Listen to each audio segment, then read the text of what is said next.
שלום לכם. השבת בעזרת השם נקרא את פרשת ויקרא. בפרשת ויקרא יש לנו מספר קורבנות. קורבן עולה, מנחה, שלמים, חטאת ואשם. לאחר שלמדנו על בניית המשכן, אנו עכשיו לומדים את תורת הקורבנות. יש לנו בפרק א' קורבן עולה. הוא נקרא עולה כי כולו עולה להשם. בפרק ב' מוזכרים המנחות. בפרק ג' קורבנות שלמים. הוא נקרא כך כי אדם מביא כששלום לו, טוב לו. זה גם עושה שלום בין כולם. הכהנים מקבלים חלק, המזבח חלק, הבעלים חלק. בפרק ד' יש לנו את קורבן חטאת. הוא נקרא כך על שם אדם שעשה חטא בשוגג. הוא מביא קורבן כדי לכפר על עצמו. ובפרק ה' מוזכר קורבן אשם. אנחנו יודעים שאדם צריך להביא לרצונו את הקורבן. כך כתוב בפרק א' פסוק ג': אם עולה קורבנו מן הבקר, זכר תמים יקריבנו, אל פתח אוהל מועד יקריב אותו לרצונו לפני השם. רש"י מסביר, יקריב אותו מלמד שכופים אותו, מחייבים אותו להביא קורבן. שואל רש"י, יכול בעל כורחו? תלמוד לומר לרצונו. אז איך זה מסתדר? לרצונו או בעל כורחו? אז מה עושים? אומר רש"י, כופים אותו עד שאומר רוצה אני. כלומר, בהתחלה אתה מחייב אותו להביא את הקורבן עד שיסכים ויתרצה. איך אפשר להבין את זה? אתה כופה אותו, הוא רוצה, הוא לא רוצה. אתה מחייב אותו. איך אפשר להסביר את זה? מספר הרב מוטי פרוינליך עליו השלום סיפור כדי להבין מה זה כופים אותו עד שאומר רוצה אני. באחד מלילות החורף הקרים בחודש טבת נחת מטוס מארצות הברית בשדה התעופה בלוד. ממנו ירד עשיר גדול, יהודי עשיר בניו יורק, עם המשמש שלו.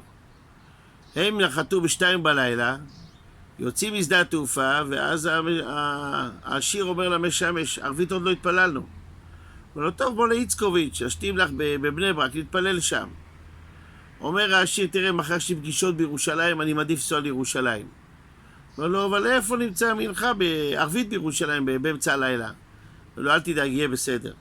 נלך לזיכרון מוישה, יש שם אשתים לך, נמצא מניין. הם נוסעים במונית, 3 בלילה, מגיעים לשתים לך בזיכרון משה, אף אחד לא נמצא שם. חורף, קר, שניהם לבד, איפה יש מניין? אומר העשיר למשמש שלו, אל תדאג, עוד דקה תראה שיהיה מניין. פתאום מגיעים 8 מוניות. בדרך העשיר התקשר לחברת מוניות, ואמר, אני רוצה להזמין 8 מוניות נהגים יהודים לשתים לך בזיכרון משה. הם מגיעים, יורדים כל הנהגים, העשיר אומר לזקן הנהגים, תפעילו מונה, בואו תשלימו תפילת ערבית, אני משלם לכם ביד נדיבה. הם נכנסו איתו, התפללו ערבית.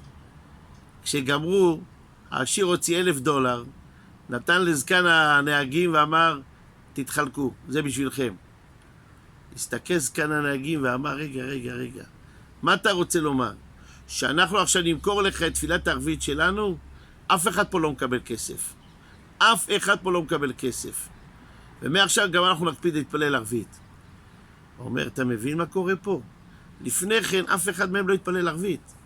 אבל כשקראו להם קריאה לבוא כביכול לעשות נהיגה, ושילמו להם על התפילה שלהם ביד נדיבה, אף אחד לא רצה לקבל כסף. כופים אותו, כפו אותם לבוא, אבל הם אמרו, רוצים אנו. אנחנו רוצים לקחת את הכסף, לא רוצים לקחת את הכסף, רוצים לקחת את התפילה שהיא תהיה שלנו. אנחנו לא רוצים למכור את התפילה שלנו. בפנימיות של האדם, זה הרצון שלו באמת. רק מה יצר הרע אומר לו, אל תעשה כך ואל תעשה אחרת. יהי רצון שנזכה כולנו לעשות את הדברים כמו שצריך, בלי שנעמוד עם מבחנים, כופים אותו עד שאומר רוצה אני. שבת שלום.